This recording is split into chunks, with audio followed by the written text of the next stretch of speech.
Today on Blue 58, the Packers go defense again, selecting Iowa edge rusher Lucas Van Ness with their first pick in the 2023 NFL Draft. What do we think about this pick? And more importantly, how does the Packers' new pass rusher fit with what they've got already? Blue 58! Hello and welcome to another episode of Blue 58, the one and only podcast of thepowersweep.com. I'm your host, John Meerdink. Happy to be with you here for another episode. The first round is still underway as we record here, but the Packers have made their pick, and we're monitoring to see if they would do something wild and crazy like trade up into the bottom of the first round to maybe get one of the tight ends still available. But for right now, it's Lucas Van Ness, the Iowa pass rusher, joining the Packers, who needed one for sure.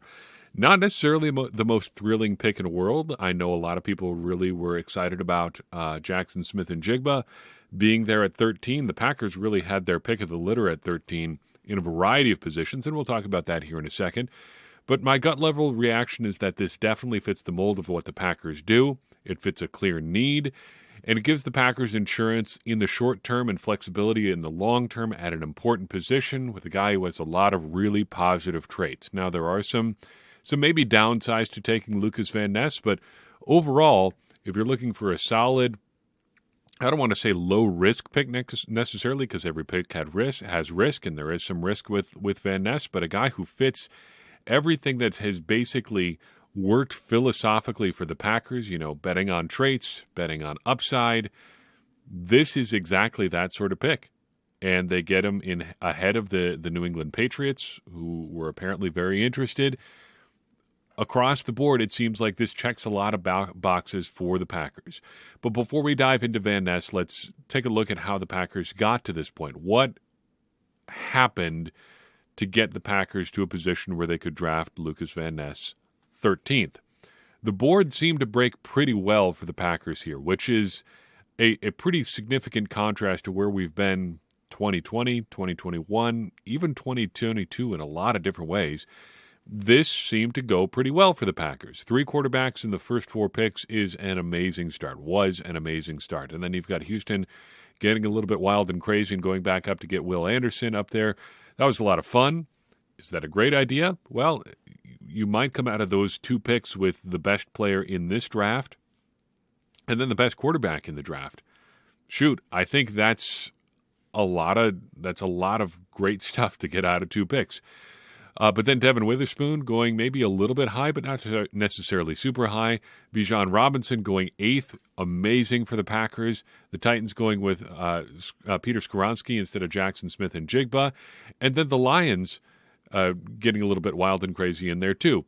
Only small bummer, really, Darnell Wright going to the Bears, but certainly can't complain about that given where the board was when the Packers picked.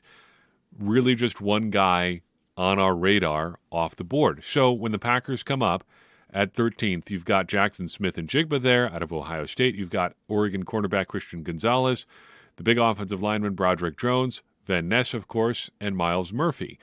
Out of the 5 guys that we talked about the Packers picking in our final preview episode, that's our 2 edges, plus Jackson Smith-Njigba and all the tight ends, including Michael Mayer, the guy that I thought might be in play there at 13. But seriously, they had their pick of the guys, and they're picking a guy with a lot of upside. So let's talk about Van Ness. 6'4", 272 pounds, a relative athletic score overall of 9.39. And you've got to start digging into his numbers a little bit more to really understand what you're getting as an athletic prospect. So let's do that. Van Ness, the movement numbers elite across the board. 4.58 40-yard dash, more than enough for a guy his size. Elite numbers in both the short shuttle and the 3-cone drill. But if you're starting to look for holes in the athletic profile, you would express some concern over the explosion numbers. So that's your leaping numbers and your broad jump. The 31-inch vertical is not great. And the 9-foot 10-inch broad jump is good but not exceptional. He also had only 17 bench press reps. Bench press is not everything when it comes to strength. I think it's probably a little bit overrated, but 17 bench reps is not great for a guy whose main calling card is strength, whose nickname is Hercules. You would expect, I think, a little bit more than 17. Maybe he can do more than 17, and it was just a bad day.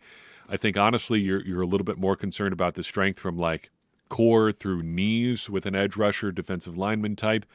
But the bench is a notable data point here. For comparison, just to kind of contextualize things for you, let's look at Rashawn Gary, the last high edge rusher pick the Packers have taken.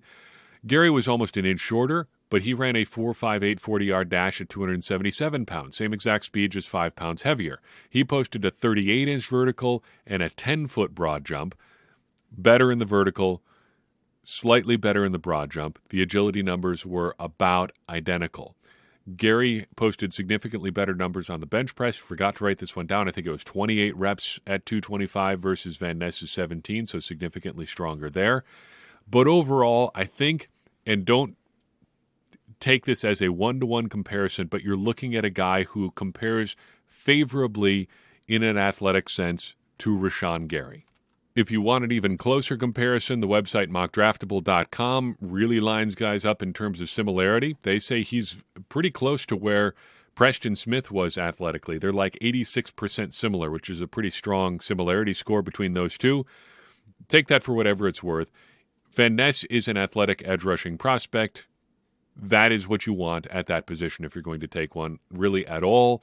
If you're going to take one in the top half of the draft, certainly you're going to want a guy who is a very good athlete. The overall impression here is that the Packers drafted a pass rusher who is going to rush the passer. He's going to be a pass rush basically specialist, I think, especially early on, but they're going to need him to add to his game. But he's also a very versatile piece that I think could dovetail really well with the other edge rushers that they have on the roster. So let's dive into the good stuff here. Overall, Van Ness is a very productive player. Not as productive as the ultra high-end guys in the class. We would have described him as a tier 2 prospect in our measuring, but he's clearly athletic, which is the big box that we look to get checked there. His production ratio of 1.23, which was below what we look for, but still very respectable. Tackles for loss and sacks divided by games played gets you that figure. We're looking for about a 1.5. He's at a 1.23. He had 19 tackles for loss, 13 sacks in 26 career games, at Iowa. His career pressure rate, 13.68%. Our cutoff is 12%. We look for people to break that number. He's clearly there. He's also pretty versatile. People are going to talk about his ability to kick inside. I think that undersells it a little bit. He can play significant snaps inside. Had 155 snaps, in fact, as a defensive tackle in 2022. And really, he takes snaps all over. It's not that is something he's just doing occasionally. He plays significant snaps as an interior rusher. Pro Football Focus charts 10 different alignments for an outside linebacker, edge, or defensive lineman type player. He had at least 65 snaps at 4 of those 10 spots and had noteworthy snaps at all of them. He had at least 65 at both defensive tackle spots, so left and right defensive tackle, like a 3-technique rusher over guard, as a stand-up left end and a stand-up right end. He moved around a lot for Iowa. He also played nearly 400 snaps purely as a defensive tackle and interior rusher in 2021. So he can play both inside and outside. That kind of cuts both ways, though, because if you want long-term success, you want a guy who grabbed one position and just held it for a long, long time, you have to look elsewhere other than Lucas Van Ness. We had 46 edge rushers in our data set for this year's draft preview. Van Ness was one of 11 who had fewer than 30 career games played.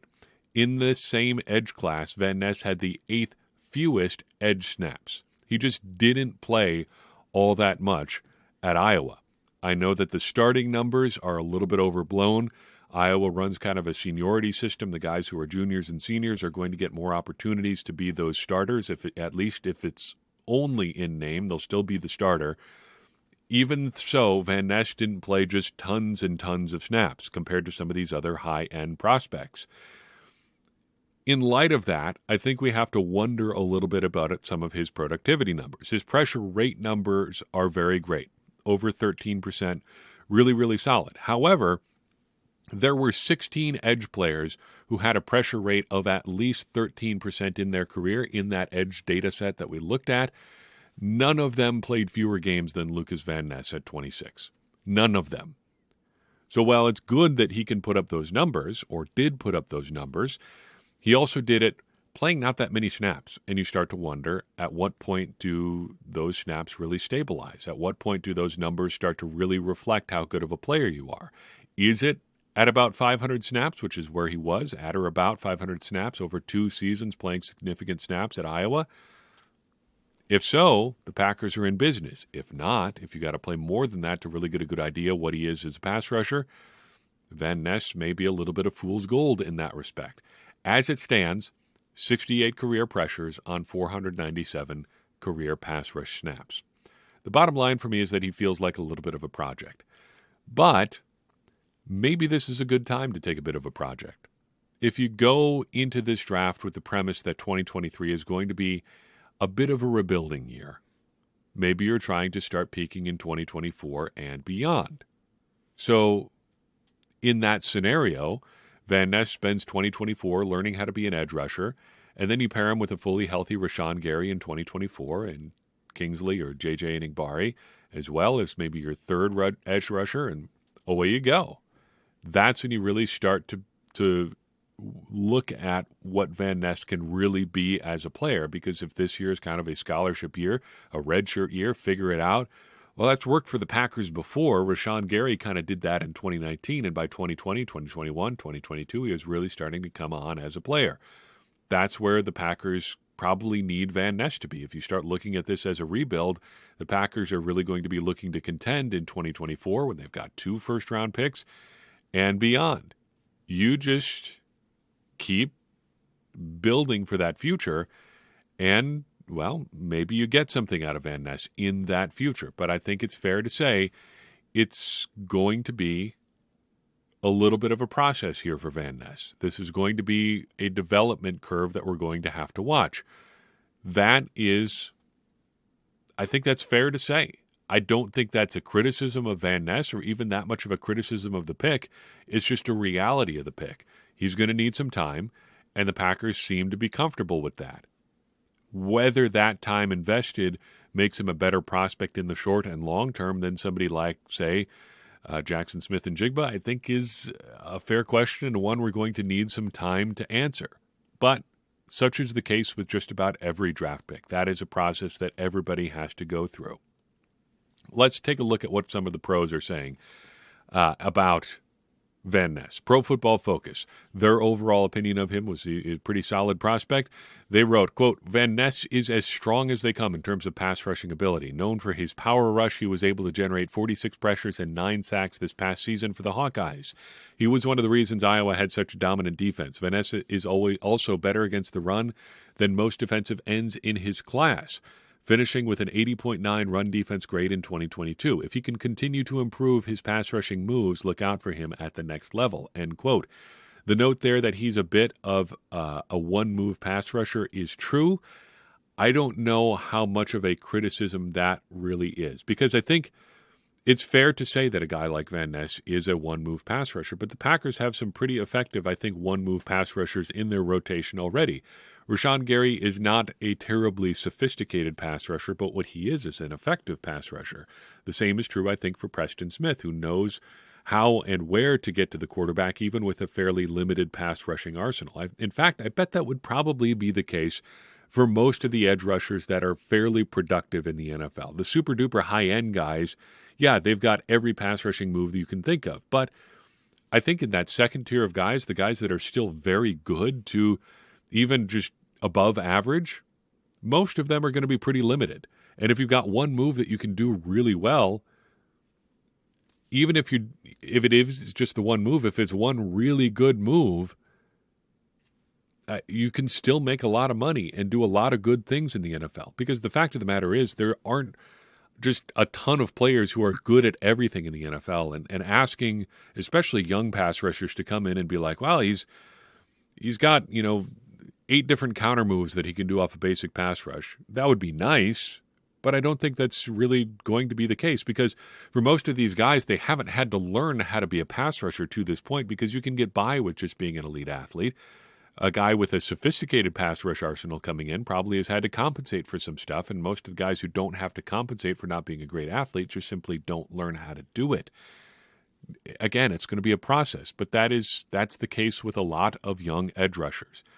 Get an athlete, coach him up, and see how things turn out. And if that's the playbook, and it's a playbook that's worked before for the Packers, Van Ness seems to dovetail pretty well with that sort of approach. Dane Brugler writes, quote, coming off the bench at Iowa, Van Ness was primarily an edge rusher in defensive coordinator Phil Parker's four-man front, but he also saw significant snaps inside over the B-gap. The Iowa coaches reward seniority. There's that note we talked about. So John Wagner and Jonah Evans started at the defensive end spots last season, but Van Ness had more defensive snaps than either and led the Hawkeyes in tackles for loss and sacks, regardless of alignment. Van Ness has high-end tools with his length and play strength, which allow him to wear down blockers as a pass rusher or stack, locate, and play off blocks in the run game. A hockey player most of his life, he credits his time on the ice for developing his balance, urgent play style, and competitive toughness. Overall, Van Ness needs to be coached up with his pass rush construction and overall pacing, but he's an ascending player and competes like a grizzly bear with his fierce power and explosive twitch. He has the upside of an impactful NFL starter with inside-outside versatility, regardless of scheme. It should also be noted, exiting Brugler's quote here, that Brugler had him as the 10th best player in the class. So by that metric, he was a value. The Packers got him at 13. He's the 10th best player in the class. There is some surplus value there.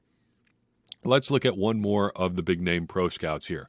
Lance Zierlein for NFL.com writes, nicknamed Hercules by teammates, Van Ness is a well-developed defensive end with excellent lean mass and additional growth still to come. He's a power-centric prospect with force as his modus operandi. As both a run defender and pass rusher, Van Ness needs to work on hand attacks for quicker block shedding and to diversify his rush beyond bull rush challenges. He's taken snaps inside at Iowa, but might need to keep filling out his frame before he's ready to succeed as a run stuffer and pass rusher as a 4-eye in a 3-4 front. Van Ness is more of a splash player than consistent force on tape, but he possesses projectable traits that should allow for continued ascension as a pro. So how does he fit with what the Packers have right now? Well, what the Packers have right now at edge is really Preston Smith, Kingsley Enagbare, and Justin Hollins. That is really the edge rusher stuff that matters. So the obvious fit, to me, is putting Van Ness opposite Preston Smith as the quarterback hunter. The designated pass rusher, the guy who's just going to be getting after the quarterback and not really worrying about a whole lot of other stuff. He's rushing the quarterback, and that's going to be his job. That appeals to me for a few reasons. First, it seems to be his strength. Getting after the quarterback is what he does well. He can play the run off of that, sure, but just getting after the quarterback seems to be what he does well, regardless of where he's lined up. Second, Preston can still do what he does best at the other outside linebacker edge rusher spot. He can play the run. He can be selective in his pass rushes, get those cleanups, sacks that he's really perfected over the past couple of years in Green Bay, drop into coverage if they need him to. He can do it all, and they'll need him to do it all because with Rashawn Gary out, Smith is going to have to be really in a pretty big role again. And the Packers are going to need him to take over that role and continue to be consistent here as he continues to be a force for the Packers here well into his Packers tenure. It also allows the Packers to avoid having to rush Rashawn Gary back. With Van Ness there, you've got, in theory, a starting pass rusher. You've got a starting edge player. You've got a starting outside linebacker. You don't have to lean on Kingsley Enagbare. You don't have to lean on Justin Hollins all that much. You don't have to hope that Rashawn Gary can come back in week 1 or week 2. You can let him get back in October maybe, or take a little bit more time just to get back while Van Ness holds down the fort in a pretty simplified role, kind of comparable to maybe a Rashawn Gary light, I guess. Not asking overly much of him in terms of the more nuanced aspects of playing in the Packers defense, but just letting him kind of get after the passer and go from there. I think that is a good way to use a guy with Van Ness's skill set here early in his career. And finally, you can bump him inside and turn Kingsley Enagbare and Justin Hollins loose on the outside on obvious passing downs. That seems to be an asset here too. Line him up next to Kenny Clark, a 3-down set of Kenny Clark, Devontae Wyatt, and Lucas Van Ness rushing as your defensive lineman on passing downs with Preston Smith and J.J. Kingsley Enagbare on the outside. That's a pass rushing group that works for me. I like that a lot. And you don't have to rely then in those sorts of situations on a guy like, Jonathan Ford, rushing the passer, TJ Slayton rushing the passer. You can use your athletic guys up front to get after the quarterback in your third and medium, third and long situations without losing a ton as a run-stopping front. That seems to be a win for me. And overall, I think we can't overlook the fact that the Packers added another elite athlete to their front seven. So you've got, at his best, you've got Rashawn Gary, you've got Devontae Wyatt, you've got Quay Walker. That's a lot of athleticism up front just added to the Packers' defense in the past two drafts. If you've got a defense that can take advantage of that, you might have something there. Looking ahead then, what do the Packers need going from here? The Packers need weapons. Look at their wide receiver room right now. You've got Christian Watson, Romeo Doubs, Samori Toure, Bo Melton, and Jeff Cotton. And to be honest, I don't think we've even talked about Jeff Cotton on this podcast. And if I haven't even talked about him, we have dug beyond the bottom of the barrel. Because I'd make it a point to talk about just about everybody the Packers signed to some extent. And if we haven't gotten to Jeff Cotton yet, the overall prognosis there is not super good about your long-term NFL, your long-term NFL future, what you could contribute as a player. Unless you think I'm leaving somebody out. Futures contracts, practice squad, we don't have that right now. The 5 receivers the Packers have is it. That is the depth chart. That is all of it. And it's even worse at tight end. The Packers' tight ends right now, in total, are these: Josiah DeGuara, Tyler Davis, Austin Allen, and Nick Guggemos. I know we've talked about Nick Guggemos, but we haven't talked about him a whole lot. And really, that is a pretty limited group of guys there. Tight end 3 right now is Austin Allen. And I was a big fan of his pre-draft last year, and I am not super optimistic about what he could bring to the Packers this season. The Packers need to add talent at receiver and tight end, and probably a running back in there too. They've got work to do on the offensive side of the ball. And a big reason that I've kept, kind of monitoring what the Packers have done over the past, while we've been recording this, keeping an eye on just the draft tracker, stuff like that, is just on the outside chance that they decide that they want to add more talent on defense or on offense after throwing another pick at the defense. Because the big reason the Packers are in the situation they're in at receiver and tight end, that they barely invested at those spots over the past, since 2018. Since Marquez Valdes-Scantling and the other receivers joined the Packers that year, Jamon Moore and Equinemius St. Brown, it's been basically Amari Rodgers and Josiah DeGuara, and that's really it until last spring, where the Packers added Watson and Doubs and Toure. And the reason that they need year two guys to take big leaps is because you just haven't been adding much to those positions in the last half decade. Now's the time. Now's the time to start doing it. And they've still got some good options available, I think, at both receiver and tight end. Maybe edge rusher, too, if they want to double dip. Coming up for the Packers, they have 3 day 2 picks on the way. 42 and 45 in the second round and 78 in the third round. Plenty of good prospects yet to come. And I'm confident that they can find some good picks here as the Packers continue to wind their way through this year's version of the NFL Draft. And we'll be right there to cover them when they eventually happen. You can expect to hear from us again on Sunday night after we are through the draft. We'll recap days 2 and 3 and see what the Packers did in the second half, really, of the 2023 NFL Draft. It's a lot of fun. This first round was a great exercise in watching different team building philosophies. I enjoyed it a lot, and we'll see what comes for the Packers and for everybody else in day 2 and beyond. And I'm excited to see what they do. Hope you enjoyed this episode, because that's all I've got for you. In the meantime, do me a favor and share it with someone you think would enjoy it too. That's going to help more people find the show and get more people involved in this conversation you and I are having about the Green Bay Packers, which in turn is going to help all of us, me included, become smarter Packers fans. And as I always say, smarter Packers fans are better Packers fans, and better Packers fans are what we all want to be.